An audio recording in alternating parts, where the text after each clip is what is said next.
Hey, welcome back to Mindful Money. Today, I'm continuing to lay out the case for owning shares in the great companies of the US and the world.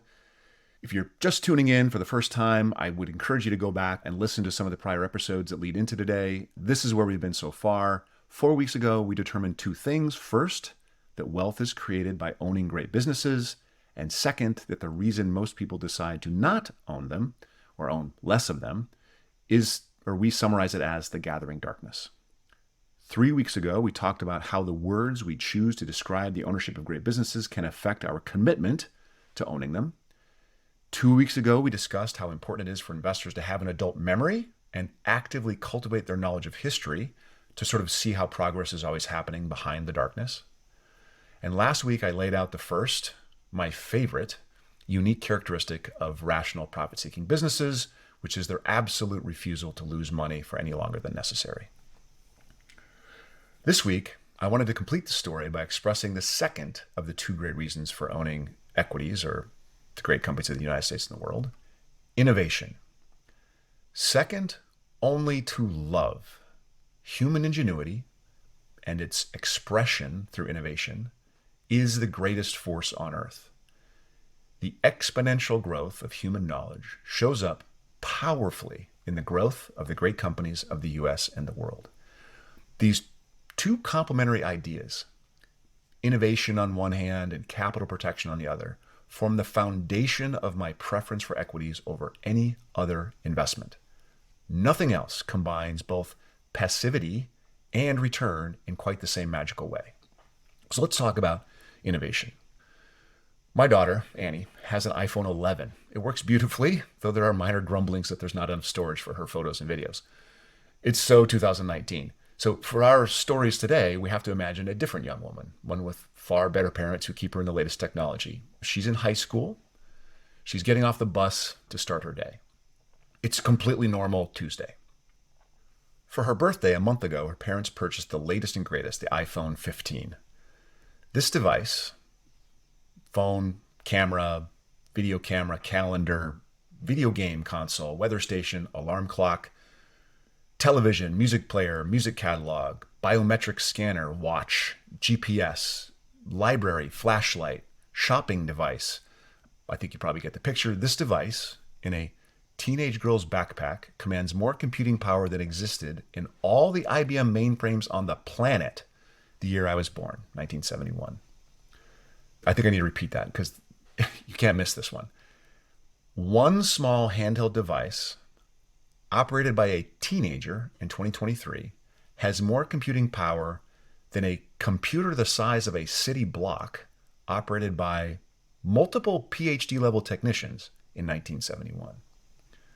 That one device replaced, and I mean making completely obsolete, 50 other common devices that have been used by kids, teens, and adults of all ages in every career for generations. It's also incredibly easy to use. And every single teenager has one. And most grandparents have one as well. And almost everyone else of every age in between has one. But that's not all.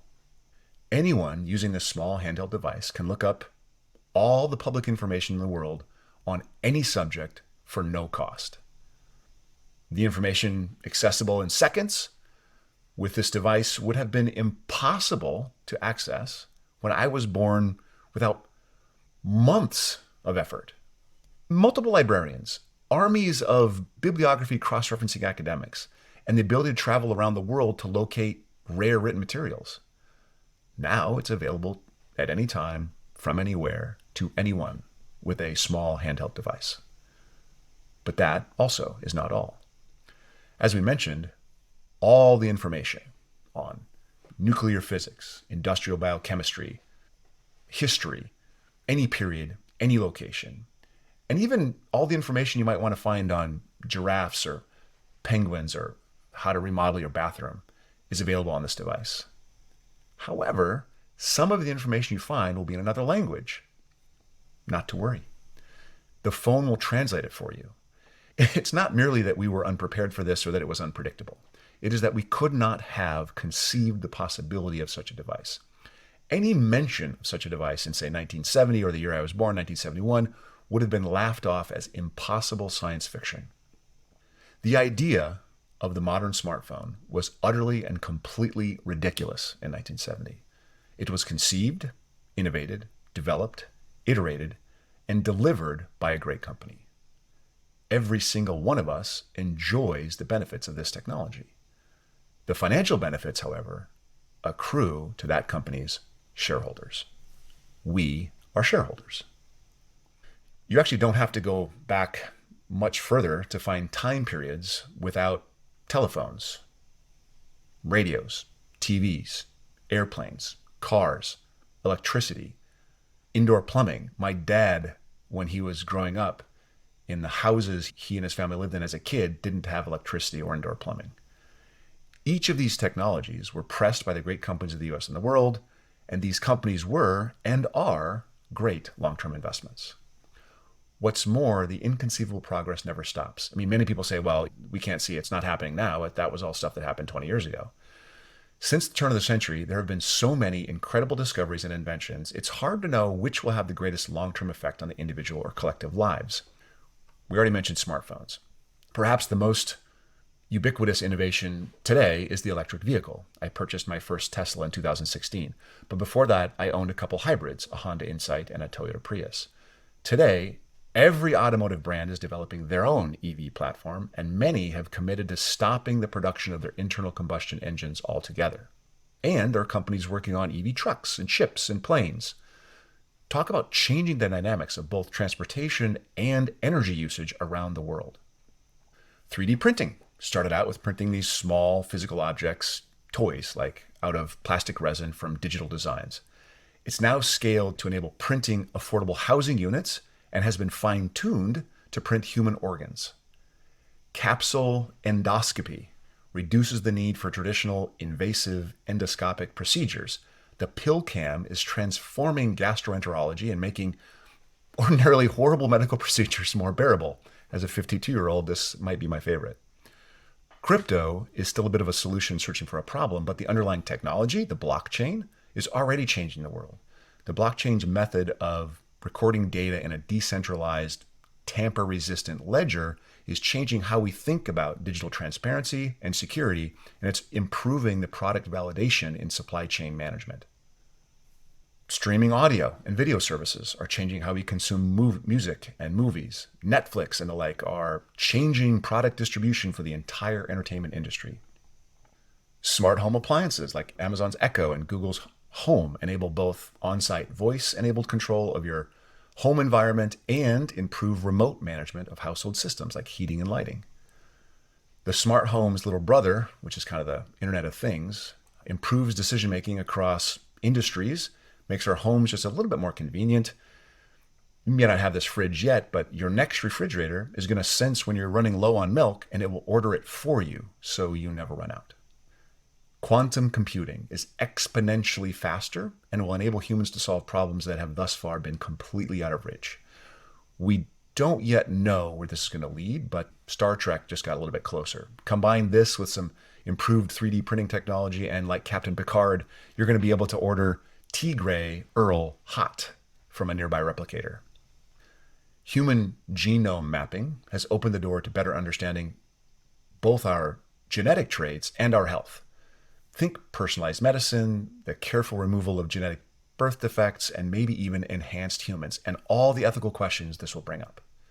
And there's so many more than these. What about GPS and drone technology, hydrogen fuel cells, reusable rockets, autonomous vehicles, cloud computing, biometric scanning, virtual reality, augmented reality, machine learning, low-cost renewable energies, and artificial intelligence?